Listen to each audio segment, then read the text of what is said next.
अगर मुझे पता चल जाए कि स्टॉक का प्राइस अब गिरना बंद हो गया है और कभी भी यहाँ से ऊपर बढ़ने लगेगा, तो स्टॉक्स में पैसे कमाना कितना आसान हो जाएगा। हाँ, स्टॉक्स में पैसे कमाना इतना ही आसान है।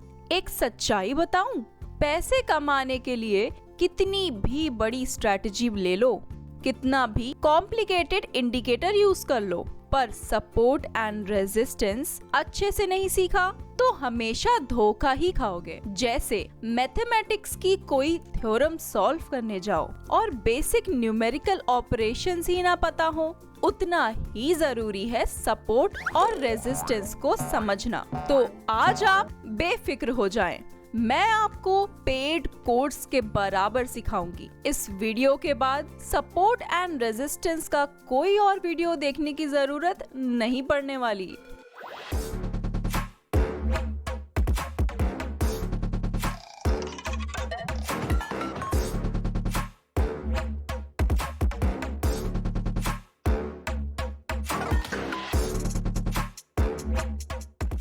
लास्ट वीडियो में हमने जाना था कि रेजिस्टेंस लेवल एक सप्लाई जोन होता है और सपोर्ट लेवल डिमांड जोन। इस सप्लाई एंड डिमांड जोन के कॉम्बिनेशन से हर स्टॉक जिगजैग मोशन में चलता है। पर सवाल ये है कि स्टॉक का प्राइस क्यों इसी लेवल से आके पलटता है? क्यों नहीं ये थोड़ा और ऊपर से पलटा या थोड़ा और नीचे तक गया? देखो, सारा खेल बुल्स एंड बियर्स की साइकोलॉजी का है और साइकोलॉजी बिल्ड होती है हिस्टोरिकल डेटा से। अरे, हिस्टोरिकल डेटा की जानकारी तो हमारे पास भी होती है, मतलब हम भी प्रोफेशनल बुल्स एंड बियर्स की तरह सोच सकते हैं और उन्हें फॉलो कर सकते हैं। वही तो बहुत इजी है। वीडियो के स्टार्टिंग में हमने इसी चार्ट को देखा था। ये है निफ्टी 50 का डेली कैंडलस्टिक चार्ट और पहला सवाल है कि कैसे पता चलेगा स्टॉक में गिरावट बंद हो चुकी है। देखिए इस गिरती हुई स्विंग को। निफ्टी 50 स्विंग बनाते हुए नीचे गिरता आ रहा है और आप यहाँ पे नोटिस करिए इसके लोस को। पहला लो ये बना, उसके नीचे ये, फिर ये और उसी तरह एक के नीचे एक लोस बनते जा रहे हैं। चलिए हम ट्रेंड लाइन डाल के समझते हैं। यहाँ से मैंने सेलेक्ट की ये ट्रेंड लाइन और हम इसे लोस से जोड़ते हुए चलेंगे। जैसे यहाँ क्लिक किया मैंने, इसको इस लो से जोड़ा, फिर यहाँ कनेक्ट किया, फिर ये कनेक्ट किया और इसे लंबा यहाँ तक खींच दिया। जब ये लोज एक के नीचे एक बनते जा रहे थे तो मार्केट की कंडीशन कंफर्म थी कि ये बियरिश है। पर फिर जरा देखिए इस लो को। इस वाइट ट्रेंड लाइन को रिस्पेक्ट करते हुए सारे लोज एक के नीचे एक बन रहे थे, पर ये लास्ट वाला लो ट्रेंड लाइन को बिना टच किए ही ऊपर से मुड़ गया और फिर स्विंग का डायरेक्शन बदल गया और अगला लो पिछले लो से ऊपर बन गया। देखिए ये लो, आप समझ रहे हैं मेरी बात? गिरती हुई मार्केट में लोज एक के नीचे एक बनते हैं और जब मार्केट का ट्रेंड रिवर्स हो जाता है तो लोज एक के ऊपर एक बनने लगते हैं और वहीं से इसका ट्रेंड कंफर्म हो जाता है। बॉटम के इस चार्ट स्ट्रक्चर को हम डबल बॉटम के नाम से भी जानते हैं, पर इसकी बात हम आगे के वीडियोस में करेंगे। पर पैटर्न के नाम जाने बिना ही हम बस सपोर्ट और रेजिस्टेंस को ही ठीक से समझ लें तो रिवर्सल का अंदाजा हो जाता है। पर मैं बाय कहाँ करूं? गिरती हुई मार्केट में लोज हमेशा नीचे की तरफ बनेंगे और चढ़ती हुई मार्केट में लोज हमेशा ऊपर की तरफ बनेंगे। अगर सपोर्ट रेजिस्टेंस का ये फॉर्मूला हम सही से सीख लें तो चढ़ती हुई मार्केट के हर लो में हम एंट्री ले सकते हैं और एक प्रॉपर रिस्क डिफाइन करके हम पूरी स्विंग को ऊपर की तरफ प्ले कर सकते हैं। निफ्टी का ये प्राइस थोड़ा सा नहीं बढ़ा, काफी ज्यादा लंबी रैली गई है इसकी। यहाँ से ये चलना शुरू हुआ और फिर एक स्विंग, दूसरी स्विंग, तीसरी, चौथी, पांचवी स्विंग, छठी स्विंग और ये 7 स्विंग्स बनाया है। हर चढ़ती हुई स्विंग के लो पे हमें एंट्री लेने का मौका मिला है। ऐसा बिल्कुल नहीं कि ये स्विंग्स बस इसी चार्ट पे बन रही हैं। आप स्टॉक मार्केट का, कमोडिटी का, करेंसी या क्रिप्टो करेंसी का किसी का भी कैंडलस्टिक चार्ट देख लें, सभी स्विंग बनाते हुए ही चलते हैं।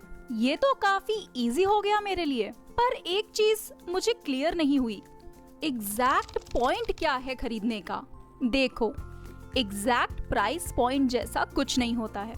रेजिस्टेंस और सपोर्ट का प्राइस जोन होता है। देखो, जैसे ये है रिलायंस का वीकली चार्ट, और रिलायंस अभी ना ऊपर जा रहा है और ना नीचे, ये एक जोन में ही फंसा हुआ है। देखिए कैसे बार बार रिलायंस एक लेवल पे आके नीचे घूम जा रहा है। रिलायंस का प्राइस एक लेवल से आगे जा ही नहीं पा रहा, मतलब यहाँ बियर्स का डोमिनेंस है। पर ये कोई प्राइस पॉइंट तो है नहीं, कहीं थोड़ा ऊपर कहीं थोड़ा नीचे, पर लगभग उसी प्राइस के आसपास से ही बार बार घूम के रिलायंस नीचे गिर जा रहा है। इसीलिए एक प्राइस पॉइंट बोलना गलत होगा। हम इसे जोन की तरह ही नापेंगे, जैसे ये बनाया मैंने यहाँ पे रेड ट्रायंगल। इसी तरह नीचे की तरफ सपोर्ट ले रहा है रिलायंस, किसी एक प्राइस पॉइंट पे नहीं बल्कि एक जोन बनाते हुए। इसीलिए एक प्रोफेशनल ट्रेडर किसी एक प्राइस की बात नहीं करता, एक प्राइस जोन की बात करता है। चलो, ये डाउट भी मेरा क्लियर हुआ। पर अब एक और क्वेश्चन का आंसर दो कि ये सपोर्ट और रेजिस्टेंस ब्रेक कैसे होते हैं। क्वेश्चन अच्छा है तुम्हारा, तो चलो हम इसी चार्ट में बैक स्टडी करते हैं। यहाँ देखो, इतने दिनों से रिलायंस इस जोन में फंसा हुआ था, बार बार ये इस प्राइस के आसपास आके टकरा रहा था और नीचे चला जा रहा था। अब हम इसके पीछे की एक साइकोलॉजी समझते हैं। मेरे इस मार्क्ड जोन पे बियर्स का डोमिनेशन हाई था, बार बार बुल्स ट्राई कर रहे थे इस जोन को तोड़ने का और बार बार वो फेल हो जा रहे थे। ध्यान से सुनिएगा मेरी बात, जब कोई एक जोन बार बार टेस्ट होता है तो वो वीक हो जाता है और फिर वो कई ट्राइज के बाद एक दिन टूट जाता है, और जब वो टूटता है तो फिर काफी ऊपर तक जाता है। इसीलिए जो रेजिस्टेंस जोन जितनी ज्यादा बार टेस्ट हुआ होगा, उसके टूटने पे प्राइस के ऊपर जाने की प्रोबेबिलिटी उतनी ही ज्यादा बढ़ जाती है। यही हाल नीचे के साइड भी होता है। अगला इम्पोर्टेंट पॉइंट, एक सपोर्ट कब रेजिस्टेंस में बदल जाता है और एक रेजिस्टेंस कब सपोर्ट में बदल जाता है। देखिए इस रिलायंस के चार्ट को, कैसे जिगजैग मोशन बनाते हुए ये ऊपर की तरफ चलता जा रहा था। ये पीरियड एक्सेप्शनल है क्योंकि ये कोरोना का पीरियड है। जब यहाँ से स्विंग बनाते हुए रिलायंस का चार्ट यहाँ पे पहुंचा तो यहाँ पे वो रेजिस्टेंस फेस करने लगा। ये प्राइस जोन रेजिस्टेंस की तरह पहले एक्ट कर रहा था और इसके टूटने के बाद अगली स्विंग के लिए यही प्राइस जोन सपोर्ट की तरह काम करने लगा। तो किसी भी रेजिस्टेंस के टूटने के बाद जब प्राइस ऊपर की तरफ चलने लगता है तो प्रोबेबिलिटी ये होती है कि पहले वाला रेजिस्टेंस अब सपोर्ट की तरह काम करने लगेगा। सेम एग्जाम्पल के लिए कोटक महिंद्रा का चार्ट देखिए, ये प्राइस जोन यहाँ रेजिस्टेंस का काम कर रहा था। इसके टूटने के बाद अब यही प्राइस जोन सपोर्ट का काम करने लगा। यही कॉन्सेप्ट हम डाउन साइड पे भी देख सकते हैं। एग्जाम्पल के लिए है येस बैंक का चार्ट। येस बैंक का प्राइस कभी 400 रुपए तक चल रहा था और आज वो गिर के 14 रुपए का हो गया है। चलिए देखते हैं कैसे हमें शुरू में ही पता चल गया था और समय पे हमें निकल जाना चाहिए था, सिर्फ इस सपोर्ट और रेजिस्टेंस को ध्यान में रखते हुए। मैं बनाऊंगी यहाँ हॉरिजॉन्टल लाइन कुछ इधर। देखिए आप इस लाइन को, येस बैंक काफी टाइम से ऊपर की तरफ चलता चला जा रहा था। यहाँ पे आप ध्यान दीजिए, जब ये पहला रेजिस्टेंस जोन बना तो इसके स्विंग होने के बाद ये सपोर्ट जोन बन गया। फिर कई बार ये सपोर्ट जोन यहाँ पे टेस्ट हुआ है, मतलब बार बार प्राइस यहाँ टकराया। फोर्थ टाइम में येस बैंक के प्राइस ने ब्रेक कर दिया इस जोन को नीचे की तरफ। उसके बाद से ये आज तक नीचे ही जा रहा है। एक और खूबसूरती देखिए, फिर जब येस बैंक ने दोबारा से स्विंग बनाई तो पुराना सपोर्ट जोन अब रेजिस्टेंस जोन की तरह काम करने लगा। जिन लोगों को यहाँ पे निकलने का मौका नहीं मिला, उनको यहाँ पे निकलने का मौका जरूर मिला था।